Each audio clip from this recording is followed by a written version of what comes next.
বিশেষ করে বাংলাদেশের ম্যাক্সিমাম স্বামী থাকে বিদেশ। আমার রাসূল বলেছেন, যাদের স্বামী কাছে নাই কি নাই, কথা বলেন না কেন? যাদের স্বামী কাছে নাই, হয়তোবা বিদেশ, হয়তোবা স্বামী এক জেলায় স্ত্রী এক জেলায়, চাকরির ক্ষেত্রে জীবন জীবিকার তাগিদে স্বামী অনেক দূরে চলে গেল। এই ক্ষেত্রে আমার নবী বলেছে, স্ত্রী যতক্ষণ পর্যন্ত তোমার স্বামী কাছে না আসবে, তোমার আঙিনায় যতক্ষণ পর্যন্ত তোমার স্বামী না আসবে, ততক্ষণ পর্যন্ত তুমি সুন্দর কোনো ড্রেস পরো না, সুন্দর করে সাজগোজ করো না, কারণ অন্য বেগানা পুরুষের দৃষ্টি তোমার দিকে আসবে। জোরে জোরে করো না আল্লাহু আকবার। এটা কি উপদেশ কিনা? নবী আমাদেরকে উপদেশ দিয়েছেন কিনা? বন্ধুরে আমার, রাসূল বলেছেন নারীরা হচ্ছে গোপনীয় জীব। কি গোপনীয় জীব? তারা যখন গোপন জায়গা থেকে, পর্দার ভিতর থেকে যখন তারা বাইরে আসে, তখন শয়তান তাদেরকে দেখলে উকি ঝুঁকি দেয়। নাউজুবিল্লাহ বলেন আরো জোরে। যুবক এবং যুবতী, মধ্য বয়সের কিছু পুরুষ আছে ক্যারেক্টারলেস, আছে না? অনলাইনে বন্ধু দেখতে পাই। আমি আপনাদেরকে বলি, একজন নারীর স্বামী কোথায় নাই, তার কাছে নাই, আল্লাহ রাসূল বলেছেন ওই স্ত্রীর বিছানায় পর্যন্ত গিয়ে একটা পুরুষ বসতে পারবে না। বলে হুজুর কেন গো, বসতে নিষেধ করেছেন কেন আমার নবী? কারণ একজন বেগানা পুরুষ আর একজন বেগানা নারী যখন একই জায়গায় থাকে, তার মধ্যে তৃতীয় জন থাকে বন্ধু, শয়তান। নাউজুবিল্লাহ বলবেন না? তার মানে বুঝেন নাই? মানে বেগানা নারী পুরুষ একজন আরেকজনের সাথে, নারীও পুরুষকে দেখতে পারবে না, পুরুষও নারীকে দেখতে পারবে না। এইরকম কোন পরিস্থিতি যখন তৈরি হয়, দুইজনের মাঝখানে থাকে শয়তান। শয়তানের কাজ কি, ভালো নজর না খারাপ? আর জোরে খারাপ বন্ধু। এই যে নারী পুরুষের জিনা হয়, যখন আপনি কি করবেন বন্ধু? পুরুষ যখন তার চক্ষুকে যখন নিম্নগামী করে রাখবে, নারী যখন তার চক্ষুকে নিম্নগামী করে রাখবে, একজন যখন আরেকজনের দিকে দৃষ্টিটা এড়িয়ে থাকবে, তখনই বন্ধু তারা দুজনই আল্লাহর প্রিয় হতে পারবে। কারণ ওই স্বামীটাই সবচেয়ে উত্তম, যে স্বামীটা সবচেয়ে বেশি চরিত্রবান, ওই স্ত্রীটাই বন্ধু সবচেয়ে উত্তম, যে স্ত্রীটা সবচেয়ে বেশি উত্তম চরিত্রের অধিকারী। জোরে জোরে বলেন ঠিক না ঠিক? আরো জোরে। আমার রাসূল বলেছেন, বর্তমানে দেখবেন নারীরা প্যান্ট পরে, শার্ট পরে, আবার অনেক পুরুষকে দেখা যায় নারীদের পোশাক পরে, আছে না নাই? আমার নবী বলেছেন, যেই পুরুষ ছোট্ট, এখন পুরুষরা দেখি মাথায় ব্যান্ড লাগায়, কি লাগায়? ব্যান্ড লাগায়। নারীদের ব্যবহারের ছোট্ট একটা জিনিস যদি কোনো পুরুষ ব্যবহার করে, কোনো যুবক ব্যবহার করে, হাদিস শরীফ থেকে প্রমাণিত হয়েছে, আমার নবী ওই পুরুষদেরকে অভিশপ্ত করে গেছেন, লানতের অন্তর্ভুক্ত করে গেছেন। নাউজুবিল্লাহ। এখন দেখবেন ম্যাক্সিমাম নারী পুরুষ মধ্য বয়সের, তারা পুরুষদের ইয়া পরে, কি জানি বলে তোমরা পরজি, শু দেখবেন ম্যাক্সিমাম। আপনারা দেখেন শপিং মলে গেলে সব বন্ধু নারীদের, আমরা পুরুষের শুধু 2-4টা কাপড়, কি একটা প্যান্ট, একটা শার্ট, আরেকটা গেঞ্জি, আরেকটা কি পায়জামা, আরেকটা লুঙ্গি, এগুলো ছাড়া পুরো শহর, পুরো সিটি জুড়ে, পুরো শপিং মল জুড়ে বন্ধু নারীদের প্রয়োজনীয় জিনিস, ঠিক কিনা? দেখেন নারীদের জন্য কত সুন্দর সুন্দর ডিজাইনেবল জুতা, ঠিক কিনা?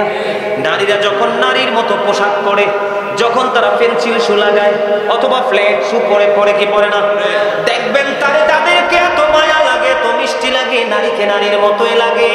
আর আমার কাছে যেগুলো টাকটুর উপরে পায়জামা পরে, অনেক শু পরে, এদেরকে বন্ধু আমার কাছে মনে হয় শয়তানের চাস্তো বোন। বলো হুজুর কেন বললেন? আমি বানিয়ে বলার অভ্যাস আমার নাই। এখানে ওলামায়ে কেরাম আছেন বন্ধু, আমার থেকে আরো সিনিয়র প্রবীণ। আমার বন্ধু স্পষ্ট কথা শুনে, পুরুষকে ঘায়েল করার জন্য শয়তান সর্বপ্রথম যে অস্ত্রটা ব্যবহার করে, সেই অস্ত্র হলো নারী। নারী হলো শয়তানের কাছে রশি, এই রশি দিয়ে পুরুষকে বেঁধে বন্ধু ধ্বংসস্তূপে পরিণত হয়। এই জন্য বেগানা নারীর দিকে, তাদের সাথে মেলামেশা তো দূরের কথা, তাদের দিকে দৃষ্টি পর্যন্ত দেওয়া যাবে না, এটা হারাম। কথাকে বুঝে আসছে? যেই পুরুষ ছোট্ট একটা নারীর জিনিস ইউজ করবে, তাকে রাসূল লানত প্রাপ্ত করে গেছেন। এবং যেই নারী ছোট্ট ছোট্ট করে পুরুষের বন্ধ পোশাক পরবে, ওটা কেউ বন্ধ নবী লানত দিয়ে গেছেন। নবী যাকে লানত দিবে তার জন্য নিয়ামত জুটবে জীবনে কোনোদিন। কথা বলেন না কেন? এখনকার মহিলারা স্বামীকে করে রেখে কোথায় যায়? আরে পার্কে যায়, দেখবে না? এই জন্য আমি বলি সাবধানে থাকি ও নারী পর্দা দাঁড়ালে, হাদিসে হারাম লিখে অন্য দেখিলে, সাবধানে থাকি ও নারী পর্দা দাঁড়ালে। আজকালের নারী গণে তারা ঠুটে গালে আলতা মেখে, রূপের ব্যবসা করে তারা শহরে চলে, তাহাদের স্থান হবে জাহান্নামেতে। বলেন তাহাদের স্থান হবে, বলেন সাবধানে থাকি ও নারী পর্দার আড়ালে। বর্তমানের নারী গণে তারা স্বামীদেরকে ঘরে রেখে, ভালো লাগে না তাদের পার্কে না গেলে। ঠিক বুঝতে পারেন? ভালো লাগে না তাদের পার্কে না গেলে, সাবধানে থাকি ও নারী পর্দার আড়ালে। পর্দা করে চললে নারী ফাতেমারই সঙ্গে তুমি, ফাতেমারই সঙ্গে তুমি, ফাতেমারই সঙ্গে তোমার জান্নাত হবে। সাবধানে থাকি ও নারী পর্দার আড়ালে। ঠিক কিনা বলেন? হাদিস শরীফ বলবো একটা ছোট্ট, আল মারওয়াতু ইযা সাল্লাত খামসাহা ওয়া সামাত শাহরাহা ওয়া আহসানাত ফারজাহা ওয়া তুআদ বালাহা ফালতাদখুল মিন আই আবওয়াবিল জান্নাতি শাআ। আমার নবী বলেছেন যেই মহিলা আমার দিকে তাকান, পর্দা থেকে বের হয়ে যাব, সময় খুবই অল্প, কাজ আমার অনেক বেশি। যুবকদেরকে বলছি, যেই মহিলা 5 ওয়াক্ত নামাজ পড়বে, কি করবে? রমজান মাসে রোজা রাখবে, কি করবে? রমজান মাসে রোজা রাখবে। এরপরে কি করবে? লজ্জাস্থানকে যিনি সেভ করবে, হেফাজত করবে। স্বামীর কথা যেই নারী মেনে চলবে, ওই নারীর জন্য কাল হাসরের দিন 8টা জান্নাতের দরজাই খোলা থাকবে। সে যেটা দিয়ে মন চায় সেটা দিয়ে ঢুকতে পারবে।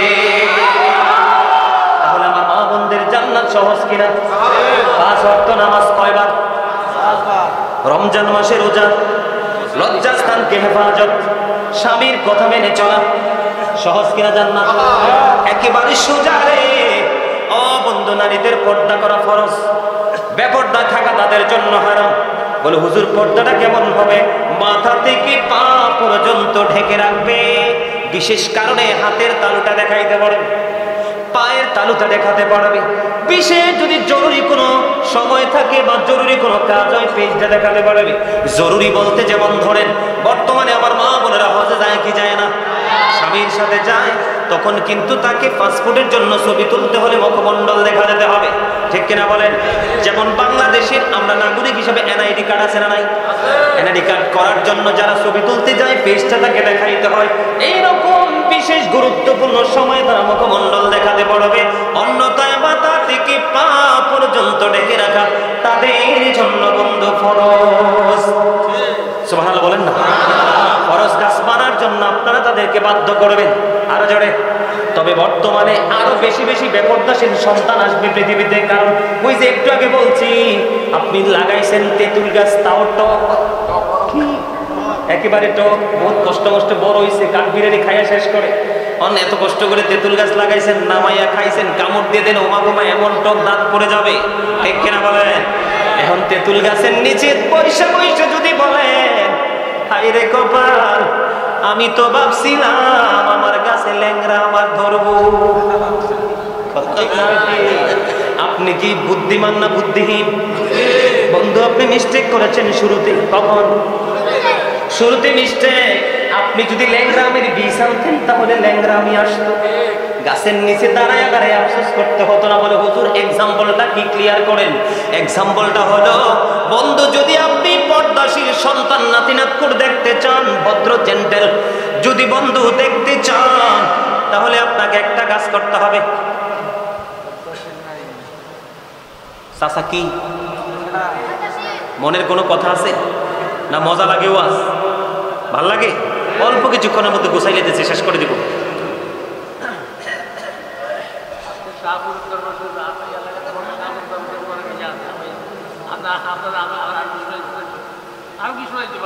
আলহামদুলিল্লাহ আলহামদুলিল্লাহ আলহামদুলিল্লাহ। সভাপতি সাহেবের আব্বা কয় আরো শুনবো, আপনারা শোনায় শুনতে রাজি আছেন?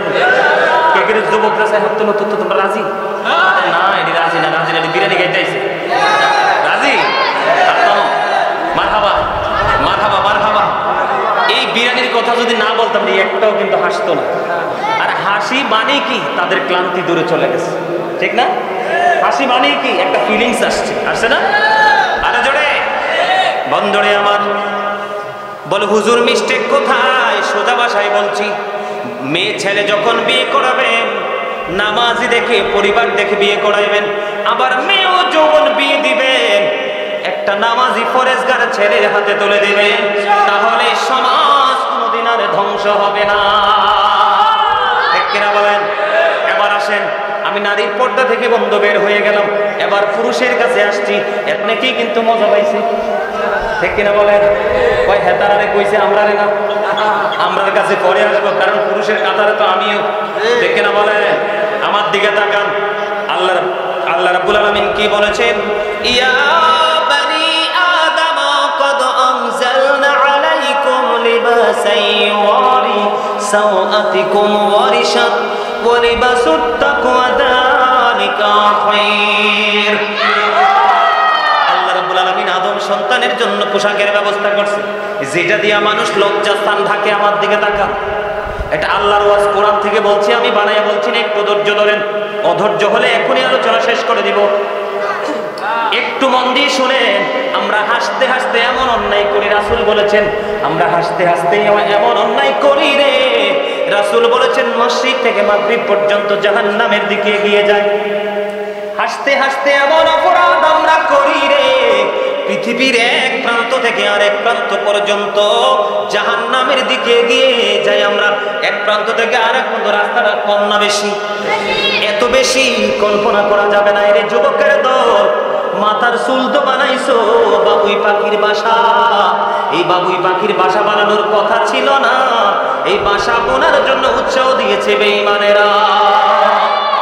আমি ছোট্ট করে বলে দিচ্ছি, ছোট্ট করে, তোমরা রাগ হয়েও না, মন দিয়ে শোনো বন্ধু। আল্লাহ রাব্বুল আলামিন বলেছে আদম সন্তানের জন্য আল্লাহ পোশাকের ব্যবস্থা করেছে। যেই পোশাক পরলে আদম সন্তানের লজ্জাস্থান ঢাকা হয়, তাকে সুন্দর দেখা যায়। তবে আল্লাহ রাব্বুল আলামিন বলেছেন লিবাসুত তাকওয়া যালিকা খায়র। আল্লাহ যে পোশাক দিয়েছেন এর মধ্যে সবচেয়ে উত্তম পোশাক হলো তাকওয়ার পোশাক। বন্ধুরে আমার, নারীর পোশাক হলো মাথা থেকে পা পর্যন্ত, আর পুরুষের পর্দা হলো উপর দিয়ে নাভি বরাবর অথবা নাভির উপরে। এদিক দিয়ে থাকবে কোথায়? নাভি বরাবর অথবা নাভির উপরে, আর নিচে দিয়ে থাকবে বন্ধ টাকনোর উপরে। এই জায়গাটাই হলো পুরুষের পর্দা। এইটা ঢেকে রাখা পুরুষের জন্য ফরজ। কথা কি আমার বুঝে আসছে? লুঙ্গি বলেন, প্যান্ট বলেন, পায়জামা বলেন, ট্রাউজার বলেন, যেই পোশাক দিয়ে আপনি ঢাকেন উপর দিয়ে থাকবে কোথায়? নাভি বরাবর, অথবা রাখবেন উপরে, কোনোভাবে কিন্তু নিচে যেতে পারবে না। আল্লাহ বলেছেন লিবাসুত তাকওয়া যালিকা খায়র। আল্লাহর কাছে সবচেয়ে উত্তম পোশাক হলো উপর দিয়ে নাভি বরাবর, আর নিচে দিয়ে বন্ধ ছোট ডান পায়ের ডান দিকে, বাম পায়ের বাম দিকে। আসেনি ছোট্ট? আসেনি? হাত দিয়ে দেখেন, হাত দেন, সবাই হাত দেন। আরে প্র্যাকটিক্যালি হাত দেন মিয়া, হাত দেন। আসেনি? আসেনি? আমিও হাত দিয়েছি, আপনারাও দেন। এটা হাত দিতে কেন বলছি জানেননি? এটা কিয়ামত পর্যন্ত কোনোদিন ভুলবেন না। গাজী সুলাইমান মাহফিলের প্যান্ডেলে আমাদের হাত দিয়ে টাকনুটাকে টাচ করিয়েছিল। এই জায়গাটার উপরে থাকতে হবে পোশাকটা। এইভাবে পোশাক পরা আমরা মুসলমানের জন্য ফরজ। অনেকে কি রাগ হইছে? সুবহানাল্লাহ বলবেন না? এটা কে বলেছেন? আর জোরে আল্লাহ রাব্বুল আলামিন বন্ধু বলেছেন। এবার আসেন আমার দিকে তাকান। বর্তমান যুবকরা যে প্যান্টটা পরে লজ্জাস্থান ঢাকা না ফাঁকা? ফাঁকা, ঠিক কিনা বলেন? ম্যাক্সিমাম যুবক ছেলেরা জিন্স প্যান্ট পরার পরে আপনারা বলেন এখানে লজ্জার কোনো বিষয় নয়। নাভির নিচের যে জায়গা একটা মানুষের, সেটাই লজ্জাস্থান। এত নিচে থাকে রে প্যান্টটা যুবকদের, আরেকটা যুবক পুরুষ হয়ে সেদিকে লজ্জা লাগে দেখতে। পোশাকটা পড়ছে, তুমি কি পোশাকটা হালাল পড়ছো না হারাম পড়ছো? আর নিচে দিয়ে থাকার কথাও পড়ে তুমি নিয়ে গেছো একবারে উপরের নিচে, উপরে তো না, পায়ের মুড়ার নিচে। জুতার তলা পুরো ইনটেক, ফ্যানের তলা ক্ষয়, আছে না নাই? এগুলো আমাদের জন্য গজব ছাড়া তো কিছু না। এটা তামাশার জায়গা না, হাসার জায়গা না। এই জায়গাটা হলো বন্ধু বোঝার জায়গা। কিসের জায়গা? আর জোরে বলেন, জায়গাটা কিসের জায়গা? এটা কোরআন থেকে বলছে, হাদিস শরীফের মধ্যে এসেছে বন্ধু, যেই ব্যক্তির এই পোশাকটা টাকনোর নিচে যাবে, কোথায় যাবে?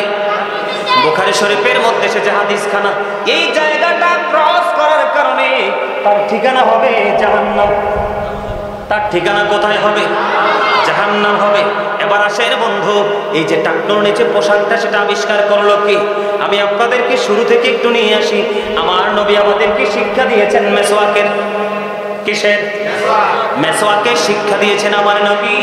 বন্ধু, এখন কি আমরা মেসওয়াক করি না ব্রাশ করি? আপনারা জানেন না, নবী বলেছেন আমার উম্মতের জন্য যদি কষ্টকর না হতো তাহলে আমি মেসওয়াকটা প্রত্যেকটা নামাজের আগে বাধ্যতামূলক করে দিতাম। এই মেসওয়াকটাকে আউট করে দিয়েছি, ব্রাশ হাতে ধরেছি। এটার জন্য বন্ধু বেঈমানরা কৌশল করে আমাদের মেসওয়াক হাত থেকে কেড়ে নিয়েছে, আমাদের হাতে বুদ্ধি করে ব্রাশ ধরিয়ে দিয়েছে। তার মানে আমাদেরকে ইসলামের একটা সুন্নাহ থেকে আউট করে দিল। এবার আসেন, বাংলাদেশের আনাচে কানাচে ঘরের আঙিনায় ফোরকানিয়া মাদ্রাসা মানে মক্তব ছিল, এখন কি সেই মক্তব আছে? এখন সেই মক্তব নাই, কিন্ডারগার্টেন। এটাও বেঈমানদের একটা অপকৌশল। ঠিক তেমনি ভাবে বন্ধু, নারীরা যখন পাতলা পোশাক পরে তাদের কুলঙ্গিনী বলা হয় হাদিসের ভাষায়, কারণ পোশাকের পরে কি দেখা যায়? তাদের বডি দেখা যায়। ঠিক তেমনি ভাবে কোন পুরুষ যদি পোশাক পরে, পোশাক পরার পরে যদি বন্ধু তার লজ্জাস্থান দেখা যায়, তাকে কখনোই পোশাক পরিহিত বলবো না। সে হলো বন্ধু কি? উলঙ্গ। নাউজুবিল্লাহ বলেন। আমার দিকে তাকান, এই আমার দিকে তাকান, এটা কত বড় অভিশপ্ত একটা পোশাকে পর্দাটা কত গুরুত্ব। আমার নবী মসজিদের মধ্যে অবস্থান করতেছেন, হঠাৎ করে এক ব্যক্তি এসে নামাজের নিয়ত বাঁধলো। মন দিয়ে শুনবেন, নিয়ত বাঁধলো, বাঁধার পরে আমার নবী বললেন তুমি ওযু করে আসো। অথচ তিনি কি করেছেন? কি দিচ্ছেন? আমার দিকে তাকান, ইনি কি করে ফেলেছেন? নামাজের নিয়ত বেঁধে ফেলেছেন। ওই দিক দিয়ে রাসূল কি বলতেছেন? তুমি ওযু করে আসো। তিনি নামাজ ভেঙে ওযু করতে গেলেন, আবার ওযু করে এসে তিনি নামাজের নিয়ত বাঁধলেন। আমার নবী বললেন তুমি ওযু করে আসো। খেয়াল করবেন কিন্তু, কি করে আসো? তৃতীয়বার নবীকে প্রশ্ন করা হলো, ইয়া রাসূলুল্লাহ, ইয়া হাবিবাল্লাহ, নবী গো, ওগো প্রাণের নবী, বারবার কেন বলছেন গো তাকে ওযু করে আসার জন্য? এবার আমার নবী বলেছেন কিয়ামত পর্যন্ত সে নামাজ পড়তে পারবে রে, তার নামাজ আল্লাহর দরবারে কবুল হবে না। তার কারণ হলো সে যে পোশাক পরেছে, নামাজটা আল্লাহর দরবারে পৌঁছাইতে হলে পোশাকের যে শর্ত আছে সেই শর্ত তাকে 100% মানতে হবে, এবং পবিত্রতার যে শর্ত আছে সেই শর্ত আপনাকে মানতে হবে। কথা কি আমার বুঝে আসে? আমি কিন্তু পবিত্রতার দিকে আমার আলোচনা নয়, সেই দিকে আমি যাব না। তারপরে আপনাদেরকে বন্ধু একটুখানি বলে, আমার নবী বলেছেন কিয়ামত পর্যন্ত সে নামাজ পড়তে পারবে, আল্লাহর দরবারে নামাজ কবুল হবে না, কারণ তার পোশাকটা শরীয়তের সীমা লঙ্ঘন করেছে। সমস্যা কি? তার পোশাকটা টাকনুর নিচে চলে গেছে। জোরে জোরে করুন আলহামদুলিল্লাহ। তাহলে আপনারা বোঝেন, তিনি দুইবার ওযু করে এসে নামাজের নিয়ত বাঁধলো। নবী বারবার বললেন তুমি ওযু করে আসো। কিন্তু বন্ধু দেখেন, অত্যন্ত গুরুত্বপূর্ণ একটা হাদিস শরীফ, যে মানুষের পোশাকটাকে কতটা কেয়ারফুল ভাবে বন্ধু কি করতে হবে, পরিধান করতে হবে। আমার দিকে তাকান, একজন মানুষ যখন জিন্স প্যান্ট পরে কই যায়? নামাজে যায়। জুমার দিনে আজকের পরে দেখবেন, আপনাদেরকে আমি বলে দিই, যখন দেখবেন তারা নামাজ পড়তে গেছে, জিন্স প্যান্ট পরে গেছে, গেঞ্জির একটু শর্ট, রুকুতে গেলে 100% তার লজ্জাস্থান দেখা যায়। ঠিক কিনা বলেন? ওই যুবকের নামাজ কিয়ামত পর্যন্ত, বলে দিলাম আজকে মাহফিলকে সাক্ষী রেখে মিডিয়াগুলোতে রেকর্ড হচ্ছে, গোটা পৃথিবীর মানুষ শুনবে। বন্ধু, এরকম নির্লজ্জ বেহায়া পোশাক, যেই পোশাক তোমার লজ্জাস্থানকে রাখতে পারে না, যেটা তোমার জন্য ইমানদার হিসাবে ফরজ করা হয়েছে, এমন পোশাক তুমি পরেছো, তোমার লজ্জাস্থানটাকে সে রাখতে পারলো না। এই পোশাক পরে কিয়ামত পর্যন্ত নামাজ পড়তে পারবা না, নামাজ বন্ধু কবুল হবে না। আজকের দিন থেকে তোমরা সচেতন হয়ে যাও। ঠিক কিনা বলেন? জুমার দিনে লাল পাঞ্জাবি পরে কেউ যায়নি, কথা বলে না। একবারে লাল, একবারে টকটকে লাল গেঞ্জি শার্ট পাঞ্জাবি পরে যায় কি যায় না? আব্দুল্লাহ ইবনে আস রাদিয়াল্লাহু তাআলা আনহু থেকে হাদিস বর্ণিত বন্ধু, যেহেতু পোশাকের সাথে সম্পৃক্ততা, এক ব্যক্তি নবীর সামনে দিয়ে হেঁটে যাচ্ছেন, আমার নবীকে সালাম দিলেন, কি দিলেন? আমার নবীকে সালাম দিলেন। একবার সালাম দিলেন, নবী জবাব দিলেন না। আরেকবার সালাম দিলেন, নবী সালামের জবাব দিলেন না। সালাম দেওয়া সুন্নাত, সালামের জবাব দেওয়া হলো বন্ধু ওয়াজিব। এই শিক্ষা কে দিয়েছেন? আমাদের প্রাণের নবী সরকারে মদিনা ইমামুল মুরসালিন। সেই নবী আমাদেরকে এত বড় ট্রেনিং দেওয়ার পরেও দুইবার লোকটা সালাম দিল, নবী একটাবারও সালামের জবাব দিলেন না। বলে হুজুর রহস্য কই গো? রহস্যটা হলো লাল একবারে পুরুষের জন্য, একবারে টকটকে লাল গেঞ্জি লাল শার্ট, যেই কোনো পাঞ্জাবি পোশাক, এটা মাকরুহে তাহরিমি, যেটা হারামের অন্তর্ভুক্ত। নাউজুবিল্লাহ বলেন। বন্ধু লোকটা দুইবার সালাম দিয়েছেন, আমার নবী সালামের জবাব দিলেন না। সেই সালামের জবাব না দেওয়ার কারণ হলো তার পরনে ছিল লাল রঙের পোশাক। জোরে জোরে কন্যা নাউজুবিল্লাহ। জিন্স প্যান্টকে যেমনি ছেড়ে দিতে হবে, টাকনুর নিচে পোশাক পরা যেমনি বাদ দিতে হবে, নাভির নিচে পোশাক পরা যেমনি পুরুষ বাদ দিতে হবে, ইমানদারদের তেমনি ভাবে আজকের পর থেকে লাল পোশাক পরা বাদ দিতে হবে। তাহলেই তোমরা হবে নবীর প্রেমিক। আর দুইটা সমস্যা আমাদের মাঝে আছে। পুরুষরা আংটি দেয় কি দেয় না? কথা বলেন না কেন? দেয় না? গলায় চেইন কি দেয় না? বিদেশ থেকে আসলে কমপক্ষে 1-1.5 ভরি স্বর্ণের চেইন গলায় দেয়। শ্বশুর বাড়ি নতুন বিয়ে, বিশেষ করে শাশি শাশুড়ি, দাদি শাশুড়ি, নানি শাশুড়ি, খালা শাশুড়ি দিতে জামাইয়ের 10 আঙ্গুল ফিল আপ করে দেয়। দেয় কি দেয় না? বন্ধু মনে রাখবেন, রেশমি কাপড়, কি কাপড়? রেশমি কাপড় আর বন্ধু স্বর্ণ, এই দুইটা পুরুষের জন্য হারাম। মা বোনরা পড়তে পারবে ইচ্ছে মতো, কারণ তাদের জন্য এটা বরাদ্দ। আর লাল পোশাক পরা পুরুষের জন্য মাকরুহে তাহরিমি, সেটা পরা যাবে না। আজকের পর থেকে সেটাকে বাদ দিয়ে দিতে হবে। রাজি আছেন না নাই? যুবকরা কে কে রাজি আছো? এই আমি কিন্তু হাত তুলতে কই নাই, কারণ আজকে আমার সাথে আবেগের ঠেলায় হাত তুলবেন, কালকে যে লাল পাঞ্জাবি কিনে আসবেন। আমারে দিছেন কথা কি? আরে কথা বলেন না কেন? আমারে দিছেন কথা, ইসলামে দিছেন ব্যথা। কথা কন। আমারে দিছেন কি? কথা। আর ইসলাম কি দিছেন কি? ব্যথা। চলবে না। আমি কিন্তু হাত তুলতে বলি নাই, আমার জীবনে কাউকে আমি প্রতিশ্রুতিবদ্ধ করি নাই, কারণ আমরা মুসলমান। কন্টিনিউ শয়তান আমাদেরকে ধোঁকা দেয়, যেই কোনো মুহূর্তে আমাদেরকে ব্ল্যাকমেইল করতে পারে। কথা বলেন না কেন? পরবেন পোশাক? কথা বলেন, পরবেন? হ্যাঁ, এটা এই বেঈমান কাফেরদের প্রোডাক্ট। কৌশল করেছে ওরা মুসলমানকে ধ্বংস করার জন্য। কেন জানেন? কারণ তারাও ভালো করে জানে মুসলমানের সবচেয়ে বড় শক্তি হলো মুসলমানের নবী। কারণ কি জানেন?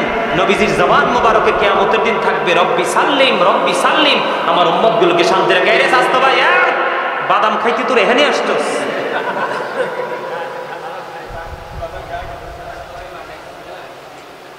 এই বাদাম পকেটে ঢুকা, ঢুকা। বাইর যে ঘরে বসে বসে বিরিয়ানির সাথে একটা করে খাওয়া, সাবান দিবি, মজা পাবে। কথা বলেন ঠিক না বেঠিক? তাহলে পোশাক পরবেন কোনটা? সাদা, বেশি বেশি সাদা। মানুষ মারা গেলেও সাদা কাপড়ই দিতে হবে, ঠিক কিনা বলেন? জিন্স প্যান্ট পরবেন? আল্লাহর নবী আমার দিকে তাকান, পুরুষের পর্দা থেকে বের হয়ে যাচ্ছে আমি। আল্লাহর নবী বলেছেন 3 শ্রেণীর মানুষের সাথে আল্লাহ কাল কিয়ামতের দিন তাদের সাথে কোনো কথা বলবে না, তাদের ডাকে সাড়া দিবে না, তাদের জন্য জান্নাত বরাদ্দ দিবে না। হুজুর সেই 3 শ্রেণীর মানুষগুলো কারা গো? এই 3 শ্রেণীর মানুষগুলো হলো ওরা যারা অহংকার করে করে টাকনুর নিচে ঝুলিয়ে ঝুলিয়ে পোশাক পরে। একদল, কয় দল? অহংকার করে করে টাকনুর নিচে ঝুলিয়ে ঝুলিয়ে পোশাক পরে। এরা হলো বন্ধু একদল, জান্নাত নসিবে জুটবে না।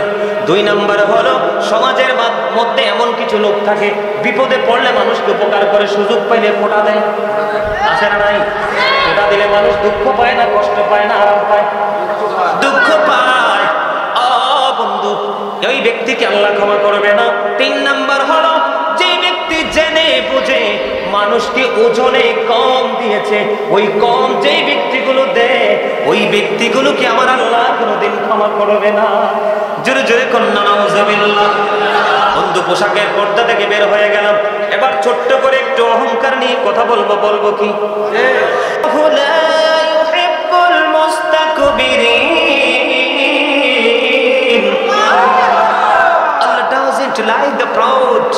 আল্লাহ অহংকারীদেরকে পছন্দ করেন না, ভালোবাসেন না। কাকে? অহংকার মানিটা আপনারা অনেকেই বুঝেন না। আমার দিকে তাকান। অহংকার মানে হলো, ধরেন আপনার ভালো একটা বিল্ডিং আছে, কি আছে? ছেলে 2-3টা বিদেশে আছে, ব্যাংকে মোটামুটি কয়েক লাখ টাকা জমা করা আছে। আপনার কাছে কোনো গরিব সাহায্যের জন্য আসলো, অথবা আপনি একজন পাওয়ারফুল ব্যক্তি হিসেবে আপনার কাছ থেকে সুবিধার জন্য আসলো। আপনি কথা বলার সময় যদি গাল একটু বাঁকা করে কথা বলেন, তাহলে আপনি হলেন অহংকারী। অহংকার বলতে কি বোঝায়? অহংকার বলতে, যেমন ধরেন এক্সাম্পল, এই যে আমি একটা কোটি পড়ছি, এটা কিন্তু কুমিল্লা থেকে কিনা না। আমার একজন অত্যন্ত ভালোবাসার মানুষ লন্ডন থেকে আসছে। আসার পরে উনি আমাকে নিয়ে শপিং মলে গেলেন, একটা গিফট করবেন। আমি কিন্তু এটা সিলেট সিটি থেকে কিনছি। আমার জীবনে চট্টগ্রাম সিটি, কুমিল্লা সিটি এবং সিলেট সিটি, বিভিন্ন সিটি ঘুরছি স্পেশাল কিছু জিনিসের জন্য। এটা আমার কাছে অত্যন্ত ভালো লাগছে। এখন আমি যে কোটিটা বললাম, আমার এই কোটিটার মতো কি এখানে কারো কাছে আছে? এখন আমি যদি মনে মনে বলি, আপনাদেরকে স্বাভাবিকভাবে বুঝাচ্ছি সহজে যেন বুঝতে পারেন, আমি যদি মনে মনে ভাবি যে আমার কোটিটা ভেরি নাইস, ঠিক কিনা?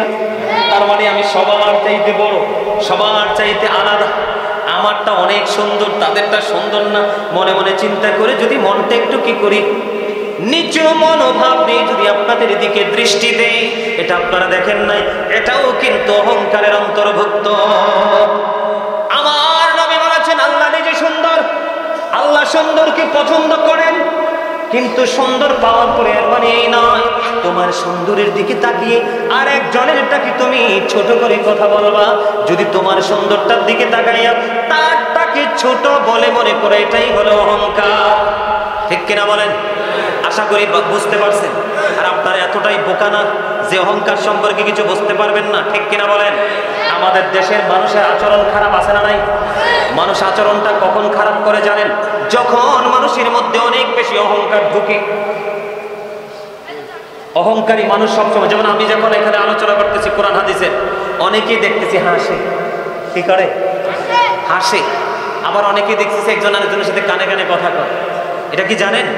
মানে নিজেকে নিজে অনেক বেশি, নিজেকে নিয়ে নিজে অনেক বেশি প্রাউড ফিল করা। মানে আমি অনেক বড়, আমি অনেক কিছু জানি। এটা হচ্ছে জান্নাতের বাগান। আপনি জানি আপনারা অনেক বিজ্ঞ, অনেক বিচক্ষণ, কিন্তু এই যতক্ষণ পর্যন্ত আমি এখানে থাকবো, আপনারা মনে করতে হবে আমি একজন টিচার। আপনারা মনে করতে হবে আমার চাইতে বিজ্ঞ লোক চেয়ারে বসে আছে, আমি ওনার চাইতে অজ্ঞ, আজকে ওনার কাছ থেকে আমি টিচিং নিতে এসেছি। তাহলেই আপনি মনে করবেন নিজেকে আইবে জিরো, বের হওয়ার সময় পাবেন হিরো। আর আপনি যখন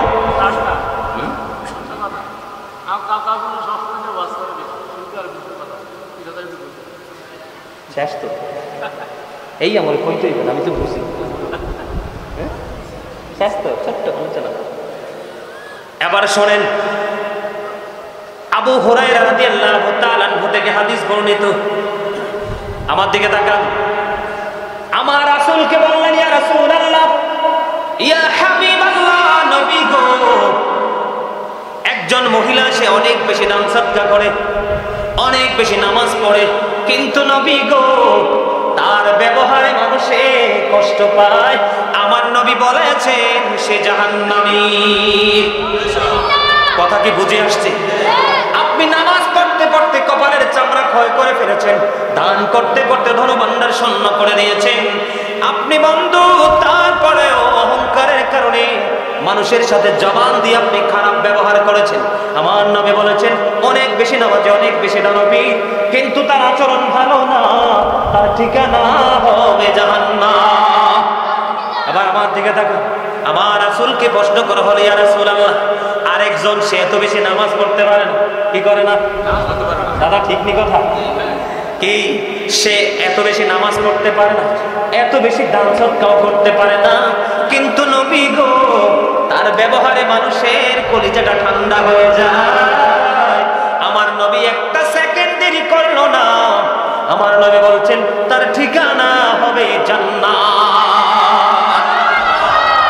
অহংকারে দেখছেন কি গজব করছে, পাহাড় পরিমাণ দাম করে ছাই, ঠিক না বেটি? পাহাড় পরিমাণ নামাজ সেজদা রুকু ছাই হয়ে গেছে, ঠিক কিনা বলেন? এবার আমার দিকে তাকান, ছোট্ট আলোচনা শেষ। আমার নবী বলেছেন কিয়ামতের দিন অহংকারী সবগুলোকে এক জায়গায় করবে আল্লাহ। সবগুলোকে কি করবেন? একই জায়গায় একত্রিত করবেন। তবে সবচেয়ে বড় লজ্জিত ছিল যেই পিপিলিকা মানুষের পায়ের নিচে পড়ে পিষ্ট হয়। কি হয়? এরে আহমদপুরের মানুষ, আমার ভাই, আমার বাবারা, মা বোনদেরকে বলতে চাই গো, হৃদয়ের জানালা খুলে তোমরা সবাই শোনো, ছোট্ট একটা শব্দ অহংকার তোমার জীবনের সকল পবিত্রতাকে পুরো ছাই করে দিবে। বন্ধু, আমাদের জীবনে কত পিপিলিকা আমাদের পায়ের নিচে পড়ে পিষ্ট হয়ে মরেছে আমরা জানি না, কিন্তু বন্ধু দেখেন অহংকারী মানুষের কি ভয়ঙ্কর পরিণতি। আমার নবী বলেছেন অহংকারী মানুষগুলো যদিও আখিরি নবীর উম্মত, ওই যে নবীর কথা মানেনি, ওই যে বলেছি নবী মাথায় ধরে ধরে বাঁচাইতে চায়, নবীর হাত ফসকে আমরা জাহান্নামে চলে যাই, সেটার বাস্তব রূপ নিম্ন রূপ। বন্ধু, আমার নবী বলেছেন পিপিলিকার মতো ছোট্ট ছোট্ট করে সকল অহংকারীকে এক জায়গায় করা হবে, চতুর্দিক দিয়ে তাদেরকে অপমান ঘেরাও করে ফেলবে, টেনে হেসড়ে তাদেরকে, বন্ধু টেনে হেসড়ে তাদেরকে বাউলাস নামক জাহান্নামের দিকে নিয়ে যাবে। জোরে জোরে কন্যা নাউজুবিল্লাহ। আমরা হলাম মানুষ কি? আল্লাহ রাব্বুল আলামিন বলেছেন সূরা ৩, আল্লাহ রাব্বুল আলামিন বলেছেন লাকাদ খালাকনাল ইনসানা ফি আহসানি তাকওয়িম। আসেনিও মানুষকে আল্লাহ আসমান জমিন চন্দ্র সূর্য সবকিছুর চাইতে সুন্দর করে বানাইছে। সূরা ৩ এর মধ্যে আল্লাহ রাব্বুল আলামিন বলেছেন ফি আইয়ি সূরাতিম মা শাআ রাক্কাবা। শুনছেন না আয়াত? সূরা ৩ এ বলেছেন আল্লাহ মানুষকে সুন্দর করে বানাইছে। সূরা ইনফিতরের মধ্যে বলেছেন আল্লাহ ক্রিয়েটেড দ্য মাইন্ড, আল্লাহর মন মতো করে বন্ধু সৃষ্টি করেছেন। সূরা ৩ এর মধ্যে বলেছেন বিউটিফুল শেপ, গঠন প্রণালী অত্যন্ত সুন্দর। এ আহমদপুরের মানুষ, গোটা পৃথিবীর আমার ভাই বাবাদেরকে, মা বোনদেরকে, যুবক যুবতীদেরকে বলবো অহংকার নামক এই শব্দটাকে তোমার হৃদয় থেকে চিরতরে তুমি মুছে ফেলো। কারণ অহংকার শুধু মানুষের জীবনটাকে ছোট্ট করে দিতে শেখায়। কথা বলেন না কেন? কি করে? অহংকার নামক শব্দ মানুষের চারপাশে শক্ত প্রাচীর গড়ে তোলে, প্রতিবন্ধকতার বেড়া জানালার বন্ধ তৈরি করে, আর নমনীয়তা, ভালো সুন্দর আচরণ মানুষকে শুধু স্বর্গের দিকে নিয়ে যায়। বন্ধুরে আমার, অহংকার শুধু একমাত্র আল্লাহরে মানায়। কার?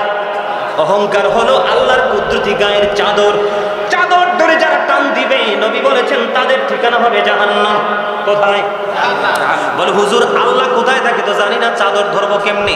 চাদর ধরা মানে কি জানেন? আপনি যে অহংকার করছেন, আত্মগরিমা করছেন, ওই ঘরের বুবু পুরান কাপড় পরছে, আমার কাপড়টা ৫,০০০ টাকা দামি, ঠিক কিনা বলেন? ওই ঘরের বুবু কানে জিনিস দিছি ২ আনা ওজনের, আমারটা ৮ আনা ওজন। কথা বলেন না কেন? আরো জোরে। আমার আছে প্রাইভেট গাড়ি, আমি প্রাইভেটে চড়ি, আর আমার পাশের ঘরের তারা বেনও চড়তে পারে না। আমার কথাটা একসাথে বাঁকা হইছে না? কথা বলে না? একটু বাঁকা করে বলছি না, মেসাল দিলাম। এই যে বুকটা বাঁকা করে অহংকার করলেন, এটার নামই হলো আল্লাহর চাদর ধরে টান দেওয়া। এটা যে করবেন তার ঠিকানা হবে বন্ধু জাহান্নাম। জোরে জোরে নাউজুবিল্লাহ। আলোচনা শেষ।